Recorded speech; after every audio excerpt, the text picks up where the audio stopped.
It's now time to proceed to another interesting workshop on 360-degree marketing. We have with us Mr. Ramesh Raman, Senior Manager Marketing, IMImobile. Mr. Ramesh Raman currently is a Senior Manager with IMImobile and is building the collateral, writing industry reports, making pitches to the telcos, and also working with sales teams every day to close deals with enterprise customers, building developer and sales channels. Ladies and gentlemen, please help me welcome on stage Mr. Ramesh Raman, Senior Manager Marketing, IMImobile. Good morning, everybody. Thank you for having us here. I'm joined by Mr. Aditya Challa, who's the Associate Vice President for Product Management.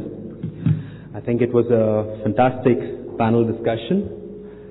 Thank you, Harsh, Naresh, Pawan, Deepthi, and Arun. One of the questions today, can you switch to the slides, please?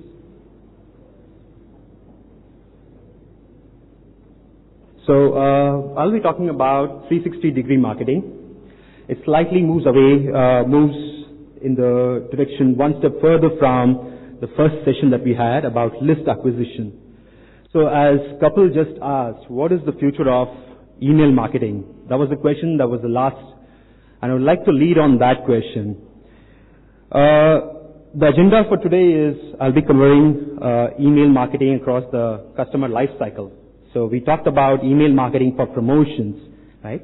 The entire customer list acquisition from the context of how do you promote to this audience, how do you build new customers. And then Harsh talked about having a 3 million database of existing customers. Now these are not new customers, and marketing is about engaging along the entire customer engagement cycle with your existing customers as well. So that is going to be the first point in the agenda, the email marketing across the customer life cycle. The second one would be about extending email marketing to other channels, essentially augmenting email marketing with the use of other channels such as mobile and social media.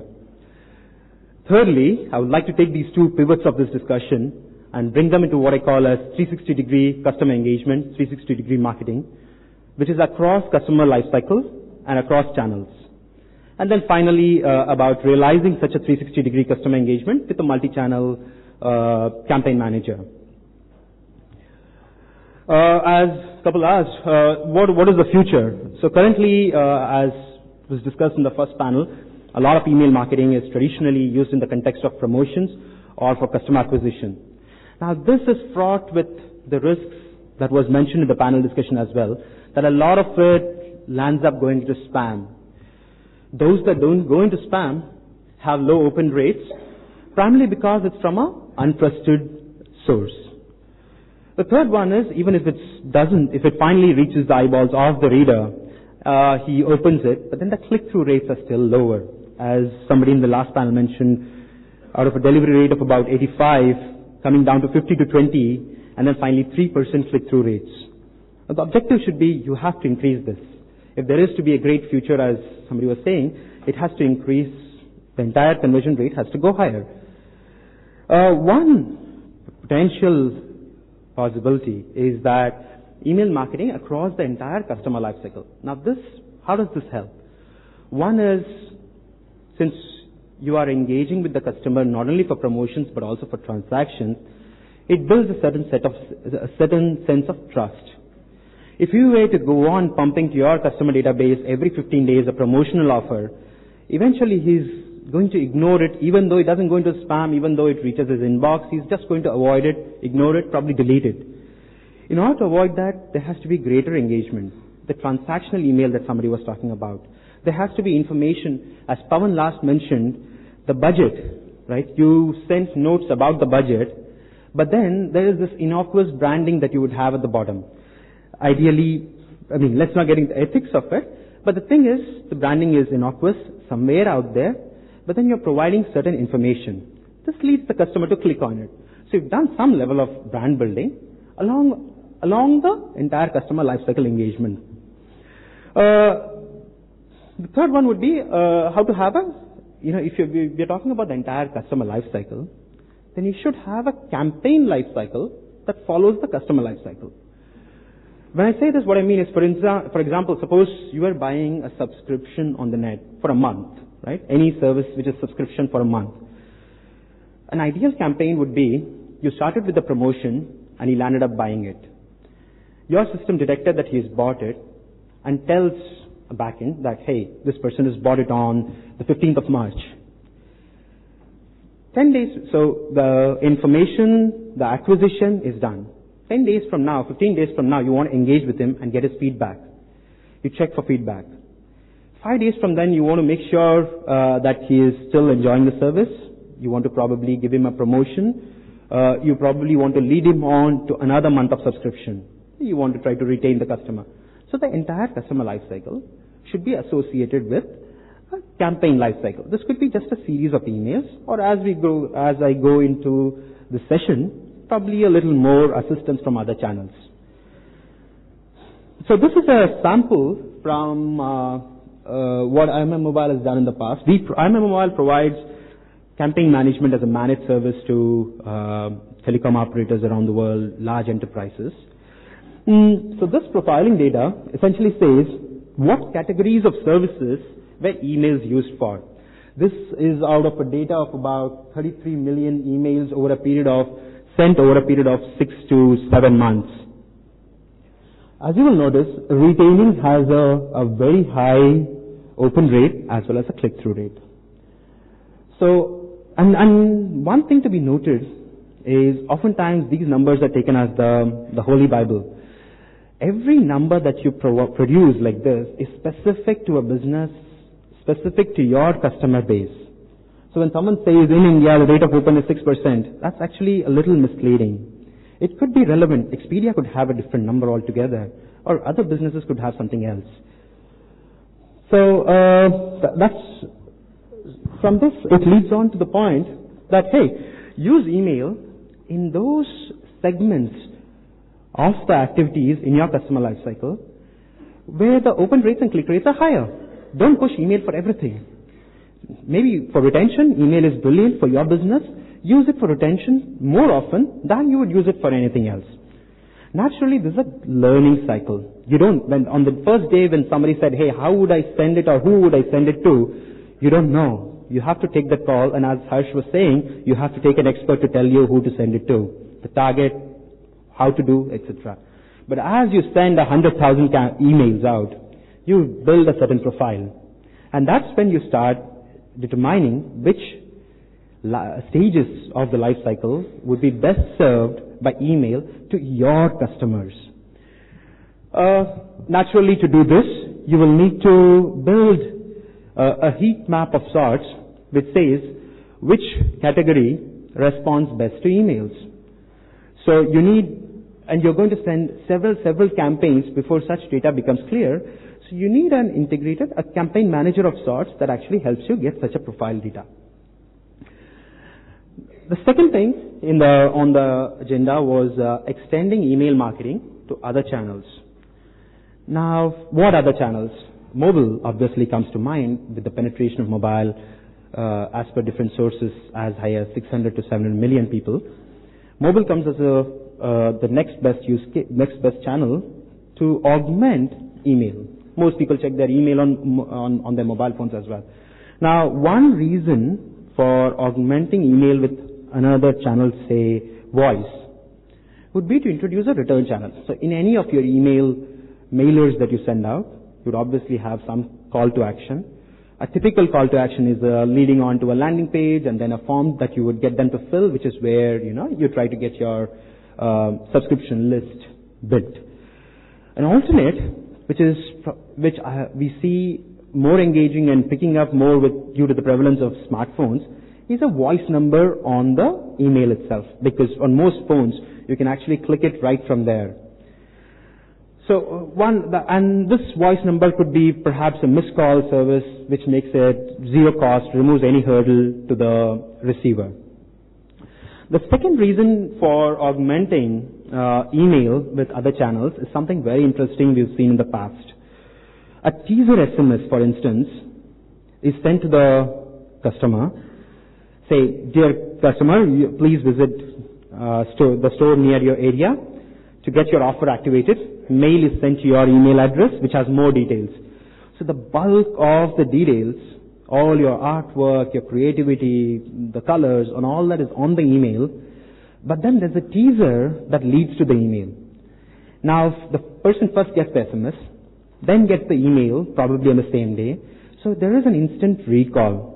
So in the past, we've seen that increases open rates by as high as 40 to 50%.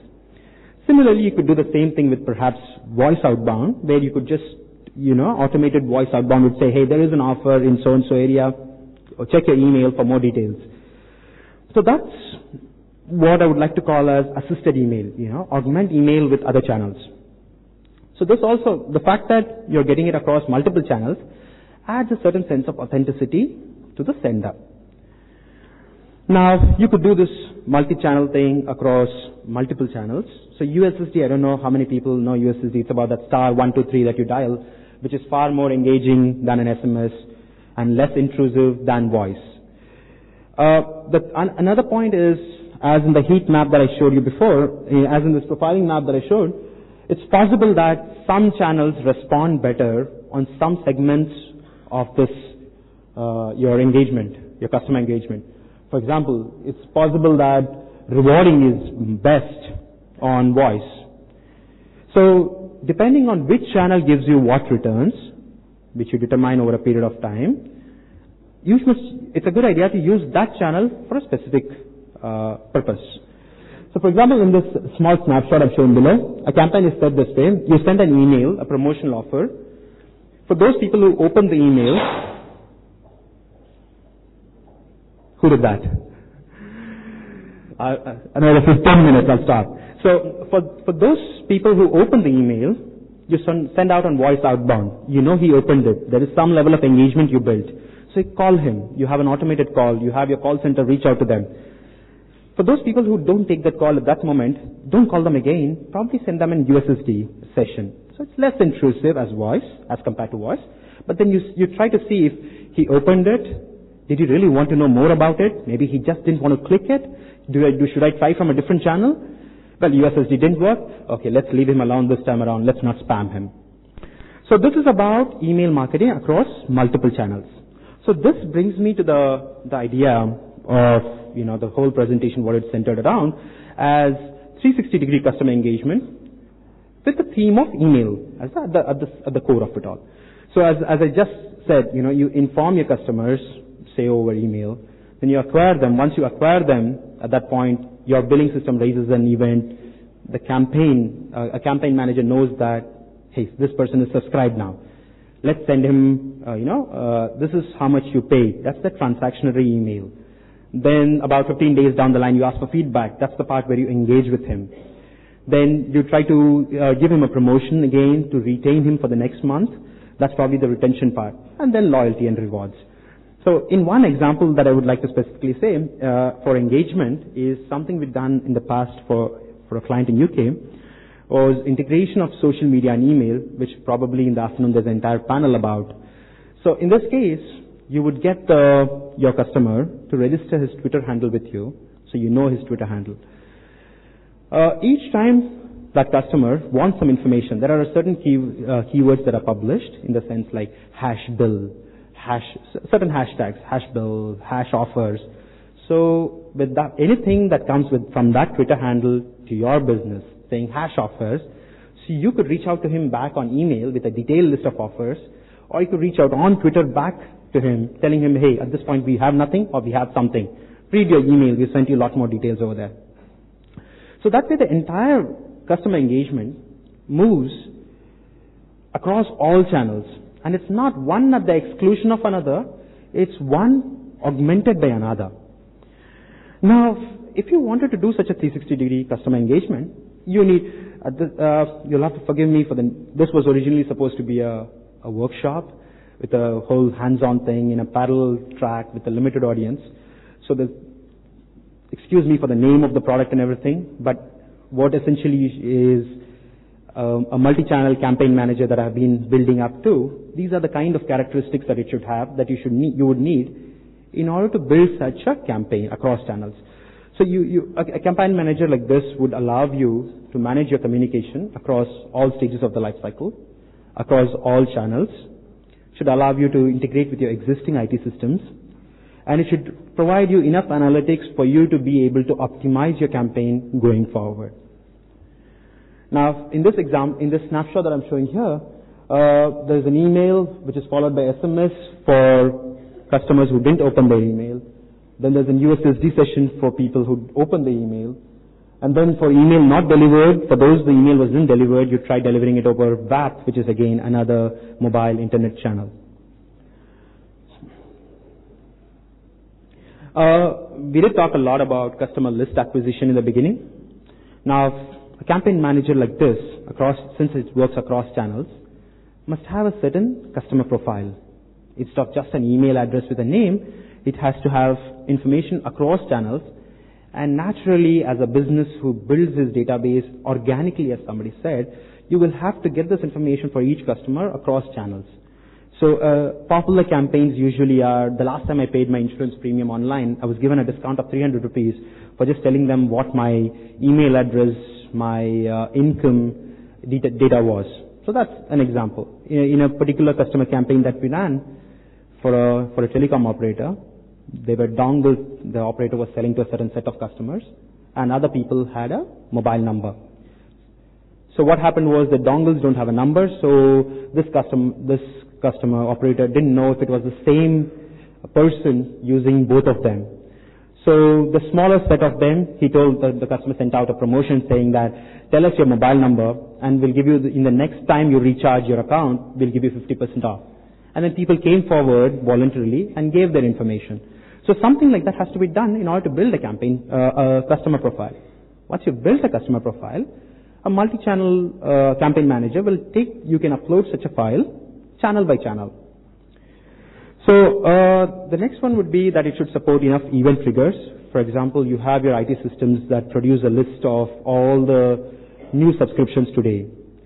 Now all these if it's a file, there should be a way, as soon as you generate this file, the campaign manager must be able to take this file and send off a promotional email or start the engagement process from that file. So uploading this file to a URL becomes an event. Similarly, you could have several other events, API calls, probably responses to SMS shortcodes, all of which could be events that would trigger off certain sequence of campaigns. Finally, scheduling. As most of you might have seen in the past, you often schedule your email blasts to go out at certain times in the day. Apart from that, it's also necessary that they are sent out in certain batches, preferably automated. Now these batches, the batch size depends on your business's capability to handle all the callbacks that you get, handle all the call to actions that you get. So it's a good idea to batch it out. More importantly, as I was saying, generating of the heat maps. A manager like this should be able to give you a customer profile over time. As you start sending more and more campaigns, the whole customer profile should start maturing, and you should be able to identify segments of customers with specific segmentation characteristics. So in the case of DaVinci Campaign Manager, there's a subscriber data hub which processes a whole lot of data, runs analytics on it, and chews out customized outputs which say this is 14 to 18-year-olds who have their own mobile connection, who spend so much on their mobile phone every day. Such analytics that needs to be obtained from such a campaign manager. Finally, reporting and analytics. Naturally, message delivery statistics. What is the customer response? Which of those emails did you get responses on? What objectives were set? What is your rate of return on investment? Did you actually get it? What was expected? What did you achieve? Managing all that.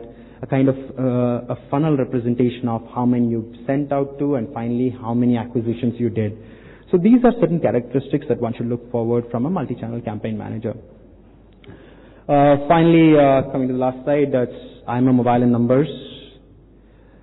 We largely work with telecom operators. We also work with enterprises. We work with about 96 operators in 72 countries. We've got about 650 employees worldwide. Our services are accessible to about 1 billion people around the world. We have offices in 16 countries. We are headquartered out of Hyderabad. We work with operators, enterprises, and media companies. This is our global presence and scale. I think the floor is open for questions.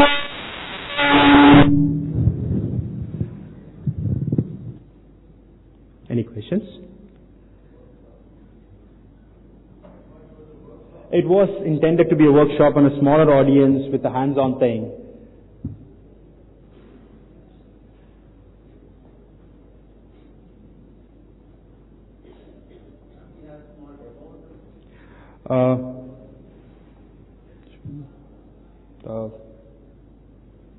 Probably I can take you offline. I can show you a demo, certainly. It was expected to be a workshop, but then we didn't have a parallel hall, and therefore it was brought into mainstream. I thought showing a demo on the mainstream audience would be a little overkill.